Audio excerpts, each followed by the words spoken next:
Breaking news చూస్తున్నాం. కర్ణాటకలో cinema shooting లో విషాదం చోటు చేసుకున్న ఘటనపై పోలీసులు విచారణ వేగవంతం చేశారు.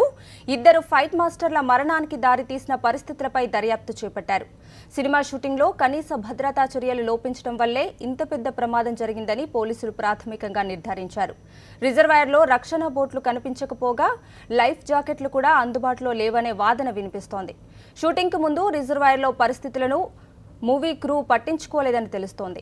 వాళ్ళు పరిశీలించి ఉంటే రిజర్వాయర్లో భారీగా పేరుకుపోయిన పూడిక విషయం ముందుగానే తెలిసుండేదని పోలీసుల వాదన. ఈ పూడిక కారణంగానే ఇద్దరు ఫైట్ మాస్టర్లు చనిపోవాల్సి వచ్చిందని ప్రాథమిక విచారణలో వెల్లడైంది. ఇద్దరు నటులు హెలికాప్టర్ నుంచి దూకగానే పూడికలో కూరుకుపోయారని తేలింది. దాని నుంచి బయటపడేందుకు అష్టకష్టాలు పడి ప్రాణాలు వదలాల్సి వచ్చిందని స్పష్టమైంది. కాగా భద్రతా సిబ్బంది హీరో విజయ్ను మాత్రం కాపాడడంపైన విమర్శలు వ్యక్తమవుతున్నాయి. హీరో ప్రాణాలు మాత్రమే ముఖ్యమా, మిగిలిన నటులను పట్టించుకోరా అనే ప్రశ్నలు వినిపిస్తున్నాయి.